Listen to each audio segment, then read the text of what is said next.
Oi, tudo bem? Eu sou a Mafelo Visoto, estou de volta com mais uma edição do EngCast, o podcast da Engineering, sempre para falar sobre um tema relevante para você que trabalha com TI. E hoje o assunto é GitLab CI.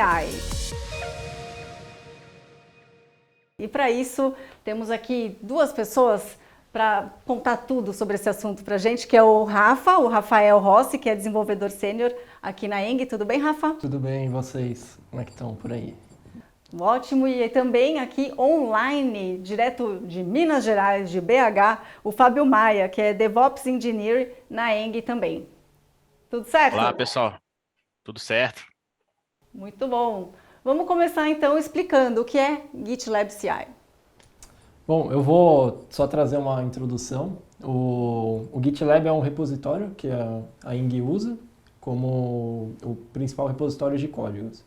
Então, a gente salva tudo nele e essa parte do CI é uma das funcionalidades que o GitLab tem, que é para fazer a integração com esteiras. Então, a gente pega o código, entrega e a parte da esteira que faz todo o build e a entrega, né? Aí, se o Fábio quiser só dar uma complementada. Fábio, complementa para a gente e já conta onde ele é implementado exatamente. É isso aí. Bom, o GitLab CI, ele trouxe bastante flexibilidade para a gente justamente na entrega de software, né?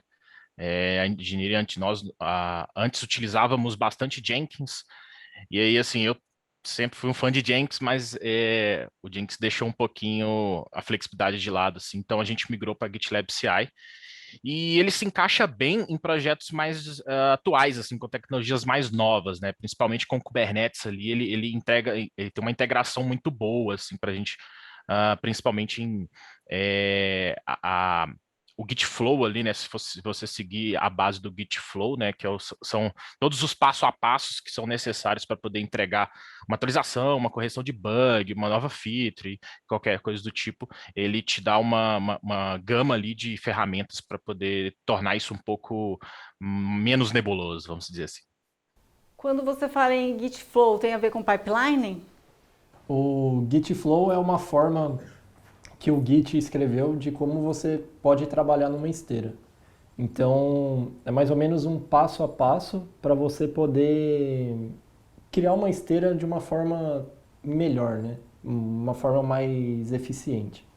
Então, você consegue ter não esse jogo, mas o caminho das pedras para você criar alguma coisa e conseguir seguir. Mais otimizado. Isso. E o pipeline? O pipeline já é a sua implementação. Então, quando você pega, eu tenho uma aplicação em Java. Então, eu tenho os passos, né? Eu tenho que fazer o commit, então eu entrego, né, o código, eu faço o commit, eu jogo a alteração dentro do repositório. E aí, qual é o próximo passo? Eu faço um build do código que eu entreguei. Então, ele vai gerar um artefato. Dentro desse artefato, ele pode subir num Nexus, que é um repositório de artefatos. Então, a partir desse momento, aí eu posso seguir para outros passos, que seria um deploy.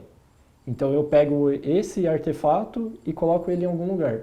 Ou no Kubernetes, como o Fábio comentou, ou em alguma máquina e roda algum script. Então, o pipeline são os passos que você consegue seguir, né? Os passos que você definiu que a esteira vai seguir.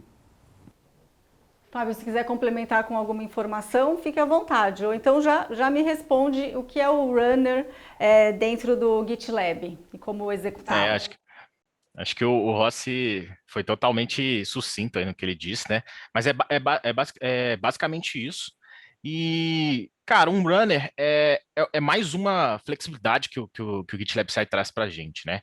Vamos supor que na Engineering tem muitos funcionários, né? Tem várias frentes, vários projetos.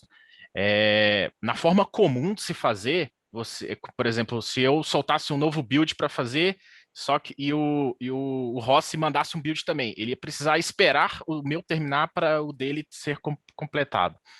Então, o runner justamente veio para resolver esse problema de impasse, né?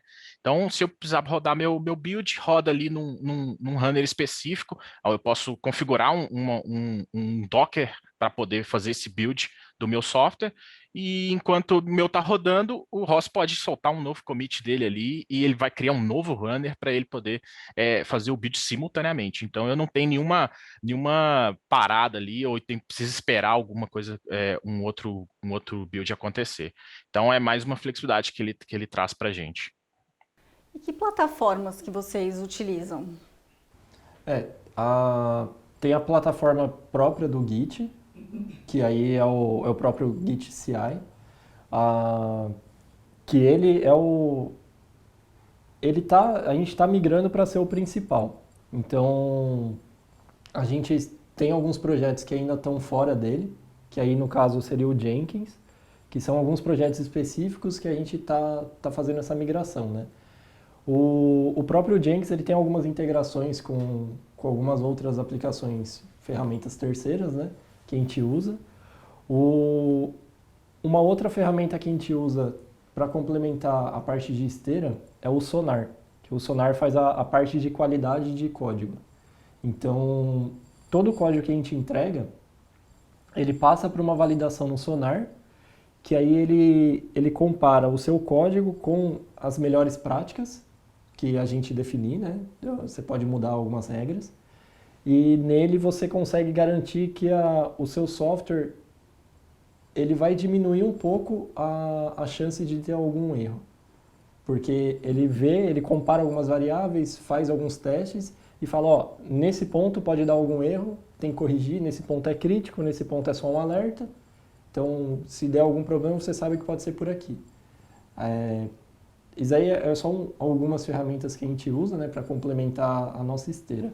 Tem algumas outras pipelines que a gente coloca mais alguns passos, né? Principalmente de segurança. Então a gente está usando o Trivia ali para alguns testes com alguma coisa, mas a pipeline ela pode ser com poucos steps, com 3, ou pode se tornar uns 8 ali, dependendo do projeto em que a gente está atuando, né?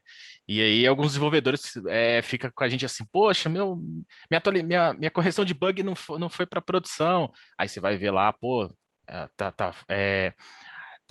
deu um alerta aqui, em algum passo aqui, vamos tentar melhorar isso aqui. Então, a ideia da pipeline é justamente nos resguardar de ir o mínimo de erro possível para a produção. Então, ela consegue trazer essa flexibilidade para a gente. Ótimo, Fábio. E o Rafa tinha comentado antes sobre integração, né? Eu gostaria de saber como é que funcionam as integrações, principalmente a contínua. Bom, a integração contínua é uma prática que a gente tem, né, principalmente da metodologia DevOps, que é para a gente dar. Eu gosto de dar exemplos como linha temporal, né? Vamos dizer, no repositório tem a master ali, que é a principal linha temporal, em que quando eu preciso fazer alterações nela, não posso alterar diretamente na master, senão eu posso estar levando um problema para a produção.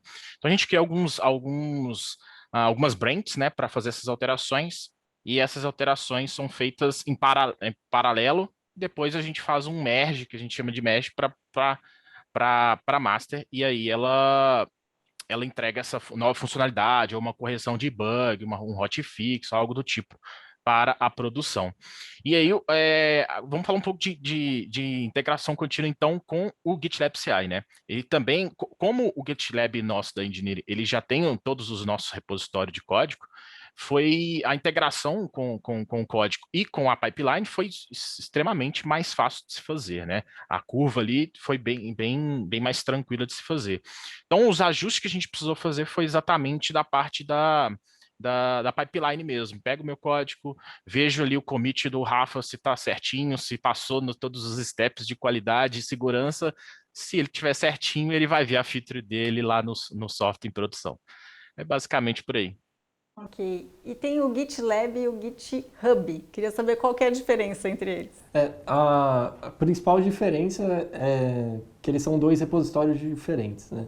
Então, o GitLab ele permite você fazer uma instalação local, que aí é no caso do nosso, né? Ele é todo on-premise. Essa parte aí é configurada pelo time do Fábio, a galera que trabalha com ele, mas o GitHub é o maior repositório comum, onde todos os códigos open source eles vão para lá. A comunidade lá é tipo, muito ativa para fazer essa interação com o pessoal do código aberto, né? Então é a galera do open source, a comunidade, alguma discussão nova sempre rola por lá. E aí o GitLab que a gente usa é essa parte interna, né? Então a gente consegue mexer em algumas configurações que aí é para Eng. Não é algo público, é algo focado na Eng que tem as nossas configurações. Fábio, vocês sempre trabalham em conjunto? Sim, sim. Tanto, acho que o Ross pode me corrigir, mas a gente da área de DevOps, acho que a gente veio meio para tornar a vida dos desenvolvedores um pouco mais fácil, né? Poxa, preocupa só com o código ali, como ele vai ser entregue, como ele vai ser buildado, deixa com a gente aqui. Preocupa com os bugs aí, que a gente preocupa com o restante, como que escalabilidade, flexibilidade, aonde vai rodar, se é serverless ou não. Acho que aí, com isso, né, a gente aproximou muito mais assim da equipe de desenvolvimento, né? Então a gente pode contribuir mais com a nossa parte assim de sysadmin, como que o servidor funciona, como que o load balancer funciona, e aí a gente trazendo esses dois mundos assim de sysadmin e desenvolvimento, um conversando com o outro, traz bastante benefício para a entrega no final ali. Tô certo, né, Ross? Isso. Quais são os requisitos de um projeto para utilizar a GitLab CI? Primeiro ele tem que ser um código bem estruturado, né? Não vou dizer que tem que ser o melhor estruturado, mas tem que ter alguma estrutura. E você tem que ter definido os passos que você vai seguir na sua pipeline. Então, vamos supor, você pega um código Java, você sabe que você tem que compilar ele para gerar um artefato. Você pega um pacote Python, né, um código Python, você tem que empacotar ele de uma outra forma. Você gera ou pode ser uma lib, ou pode ser o próprio executável dele. E conforme for seguindo cada projeto, você tem que ter pelo menos a lista de pré-requisitos, né? Então seria essa parte de fazer o build, aonde ele vai rodar, aonde o código vai ser executado, se ele tem que rodar em tal lugar, tal máquina. Então você consegue pré-definir essas coisas.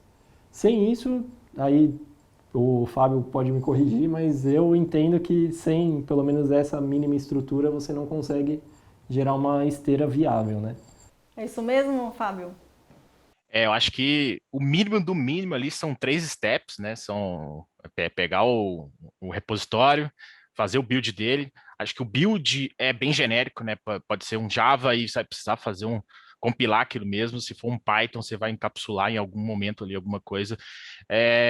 E depois o deploy. Acho que são esses 3 é o mínimo. Mas aí você já abrange um pouco mais, dependendo onde você quer chegar, né? Então aí você pode colocar aí testes integrados, teste contínuo, teste de comunicação, tem várias outras coisas assim. Aí você pode colocar diversas outras ferramentas ali dentro. Aí tem qualidade de código, que o Ross trouxe, que a gente pode utilizar um sonar ali. Aí tem segurança, que aí a gente pode colocar um triv ali, então a gente está testando um pouco do triv. E depois pode se estender para até uns 8 steps, dependendo do que você estiver fazendo ali, onde você quer chegar e a maturidade da sua equipe, do projeto. É bem por aí. Ok. E falando das letrinhas, né? Tem o CI e também tem o CD, o GitLab CI e o CD. O que difere um do outro? Praticamente é mais o conceito, né? Porque o CI é o Continuous Integration, que seria uma integração contínua, e o CD é o Continuous Delivery. Então, é o que você consegue definir como a esteira em conjunto com tudo. Então, tanto a parte de deploy, a parte de build, a parte de teste e a parte de subida em outros ambientes. Então, quando eu faço um código, eu estou rodando local na minha máquina. Então, pá, beleza, rodou, passou bonitinho. Consegui fazer os testes locais, fiz os testes unitários antes de commitar. Aí eu vou para o próximo passo, que é subir para uma área chamada homologação ou algum desenvolvimento. Então, eu não preciso me preocupar com isso. Eu fiz a entrega do código, a esteira do Fábio já pega, já sobe em algum lugar. Então, o primeiro passo é subir em develop. Passou os testes em develop, está tudo ok? Aí a gente dá um checkzinho lá, fala, ó, passou tudo certinho. Esse próprio artefato que já foi gerado uma vez, ele não é regerado, ele não precisa, eu não preciso de outro código. Eu posso usar o mesmo binário que já foi testado, então eu garanto que aquele binário vai estar certo, ele não tem nenhum tipo de problema, e aí eu já consigo colocar ele no próximo ambiente. E aí assim vai até a gente parar, os programadores, no caso eu, que sempre mando essa, na minha máquina funciona. Porque a gente consegue isolar isso daí. Que ele vai gerar um pacotinho único, que se funcionou local, ele vai funcionar em produção. É isso aí. Eu acho que tem uma outra parte do CD que eu gosto muito, inclusive, que é quando você coloca duas versões no mesmo ambiente, né? Tipo, por exemplo, tem uma versão que o Rossi criou lá 1.0, e aí o Rossi foi desenvolver uma nova feature para aquele software. E aí a gente precisa não colocar ele diretamente em produção, mas a gente quer saber, quer sentir como que vai reagir em produção, né? Então, o CD também tem várias estratégias como que você vai fazer o deploy disso. E aí tem uma estratégia que é a estratégia Blue-Green, né? Que você deploya somente 20% daquela versão nova, e aí o tráfego, por exemplo, quando você acessar lá no seu browser, somente 20% desse tráfego será redirecionado para a nova versão que o Rossi desenvolveu, para a versão 1.2, por exemplo.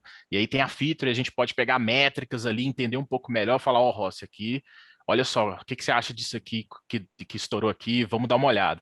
Então, essa estratégia é muito boa quando você quer fazer um teste diretamente ali em produção, porém, só com uma porcentagem mínima ali para você não gerar um desgaste ali com o seu end user, né? Então, essa é uma estratégia de CD muito interessante também. Tem outras, mas essa está bastante madura aqui em alguns projetos da engineering. Se for para resumir as vantagens da ferramenta, como que vocês conseguiriam fazer esse apanhado? Olha, eu vim lá de Jenkins, né? Na verdade, eu vim de Jenkins. Na verdade, tinha vindo de script, né? Nem tinha Jenkins ainda. Mas eu vim de Jenkins ali e o Jenkins se tornou um pouco inflexível por parte de plugins, e quando você tinha muito projetos, você tinha alguns problemas de versão ali, dependendo do que cada projeto estava desenvolvendo. Então, isso se tornou um empecilho. O GitLab CI trouxe uma flexibilidade que não interessa muito aonde que vai ser o build, né? Eu tenho um runner, pode rodar em Kubernetes, posso rodar numa máquina, então, e posso ter N projetos rodando ao mesmo tempo, e eu não atrapalho, não se torna empecilho para ninguém. Então, eu acho que isso é um ganho muito grande, né? E eu não preciso me preocupar também com versão de plugin nenhum que eu tiver, né? Docker que tá ali, eu descrevo ali, faço uma receitinha de como que vai funcionar esse software, e aí se tiver alguma coisa nova, o Rossi com certeza vai me falar, ó, coloquei uma nova feature aqui, coloca lá pra gente biblioteca, escreve um requirements aqui, tá certinho. Então, eu acho que essa é uma das melhores, assim, que eu trouxe, assim. E aí é isso mesmo, você sempre fica ali batendo um papo com o Fábio. Sim, a gente sempre tem que se conversar, né, de uma forma ou outra, porque ou ele vai trazer alguma solução nova, ou eu trago algum problema novo para ele. Praticamente essa é a vida. Um problema. A parte que melhora do lado do desenvolvedor é tanto a parte de eu não preciso me preocupar como eu vou rodar a aplicação, porque uma vez eu falei com ele, falou, ó, isso aqui é o que eu faço hoje. Aí ele, não, beleza, eu vou automatizar. Então, eu paro de me preocupar com essa parte de infraestrutura, porque não faz parte do desenvolvedor ter que cuidar disso. No caso, eu vou até dar um exemplo aqui. Eu tenho uma aplicação, um projeto nosso, que antes eu estava demorando cerca de umas 3 horas para conseguir entregar, fazer um teste, subir em algum ambiente. E agora com o CI a gente conseguiu diminuir isso para 20 minutos. Nossa. Ainda tem uns pontos para melhorar, porque 20 minutos ainda são muitos minutos. Mas comparado com 3 horas? Comparado com 3 horas já foi um ganho. Agora a gente tem que refinar um pouquinho melhor essa esteira para a gente sair dos 20 minutos e ir para 2 minutos, 1 minuto. Assim, fez o commit, eu já vejo no ambiente e já consigo testar na hora. E essa eficiência tem muito a ver com a capacitação dos profissionais que estão trabalhando com isso, certo? Isso. O que ele precisa ter O- para essas funções trabalhando com GitLab? Eu vou dar primeiro a minha visão, que é um pouquinho mais do lado do desenvolvimento. O desenvolvedor, ele vai ter que entender um pouco de Linux. Eu acho que isso daí é o ponto obrigatório. Não tem como fugir, porque qualquer empresa, pelo menos todos os projetos que eu participei na Eng, o ambiente produtivo sempre foi Linux. Então não tem como eu poder fugir, né? Se eu quero ver algum log, se eu quero ver como está o ambiente, eu tenho que ir para o lado Linux. A parte de Linux, a parte de script. Então, antes da gente montar qualquer esteira, a gente faz alguns scripts, fala, ó, eu consigo automatizar isso aqui local, dá para fazer isso. Aí a gente consegue para o próximo passo. Então, a gente tem que entender um pouco dessa tecnologia que faz parte das esteiras para ver como que a gente vai integrar no nosso código. Isso olhando para o lado do desenvolvedor, né? Aí... E agora o lado do Fábio, diga lá. Pro lado do Ops, né? Eu acho que um Linux tem que estar ali com certeza já bem tranquilo. Uma coisa que você precisa ter. Acho que, assim, uma coisa que me aproximou muito do Rossi foi, cara, me ensina um pouco mais de programação aí. Eu acho que você tem que ter também uma boa lógica para você entender. E acho que um skill também que deve ter é, cara, de aceitar, assim, conversar bastante dos problemas. Acho que eu costumo falar para a equipe que, cara, todo problema é temporário. Vamos resolver na base da conversa aqui, como é que nós precisamos atravessar a ponte, como que nós vamos fazer para construir essa ponte?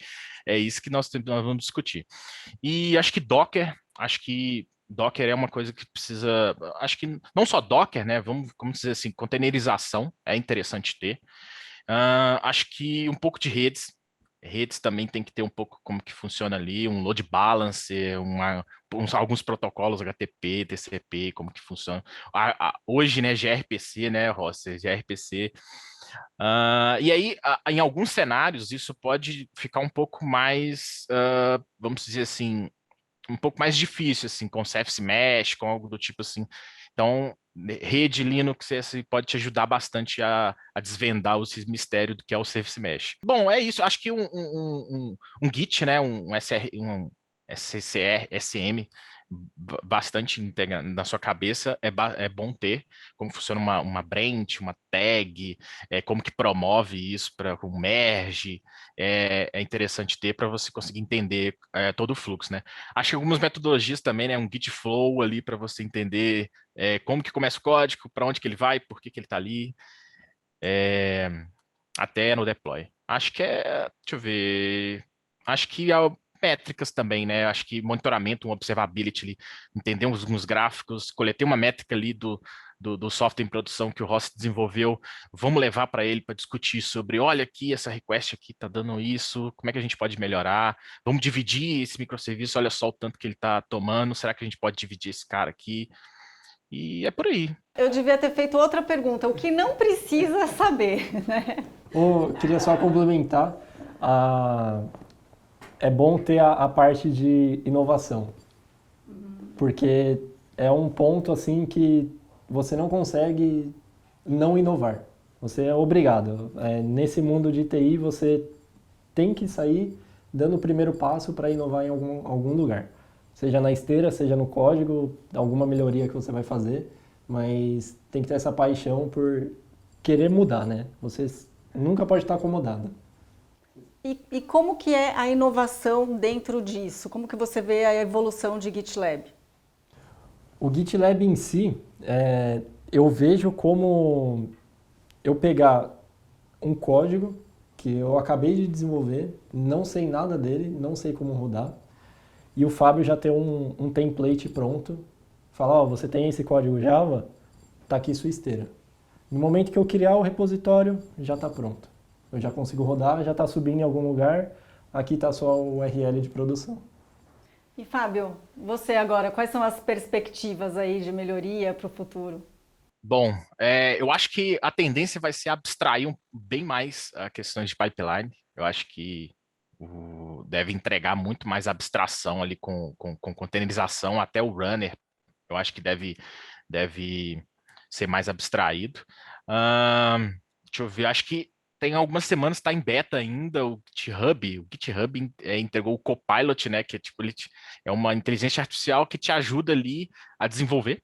Então, provavelmente e isso deve ser uma evolução aí. E é isso. Acho que é isso aí.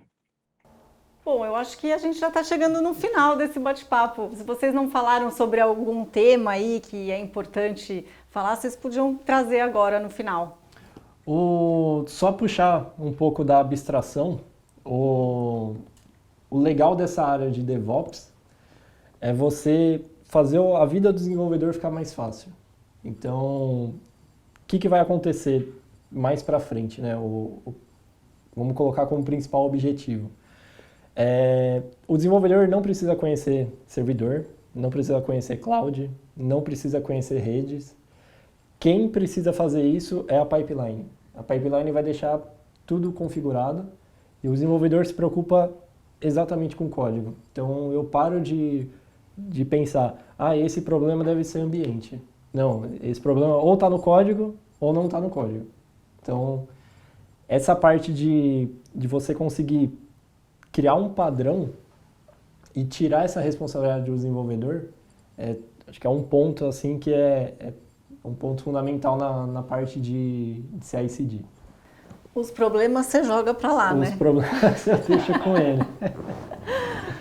Eu acho que, falando um pouco também de inovação, né? Eu acho que com o passar do tempo, é exatamente isso que o Rossi falou. Não quero saber aonde que vai rodar, eu quero minha URL aí para ver se já tá, como que tá o meu software. E aí, com isso, por exemplo, ambientes onde o Rossi vai querer testar uma feature, e ele vai clicar num botão lá, quero rodar isso aqui. E aí, por baixo daquilo, obviamente, vai ter um código ali para construir aquela infraestrutura e passar pelos steps ali da pipeline. Vai ter casos que a pipeline vai ter steps de criação de infraestrutura em cloud ali, então. E aí, aonde que aquilo vai rodar? Se vai rodar num workload em algum player público ou algum player on-premise, assim, vai estar abstraído. Você vai receber no finalzinho ali uma URL, talvez um login, senha, e testa aí, entendeu?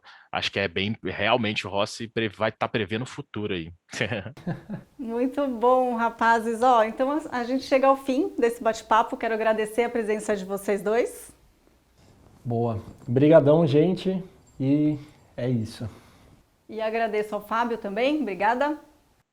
Valeu, obrigado, gente. Valeu demais. Obrigado pela atenção. E obrigada a você que acompanhou mais esse EngCast. Já sabe, se tiver qualquer dúvida, você pode conversar com os especialistas da Eng, não é mesmo? Vocês ficam à disposição para tirar as dúvidas. O site da Eng é o engdb.com.br. Você pode seguir também a Engineering nas redes sociais. Obrigada e até o próximo EngCast.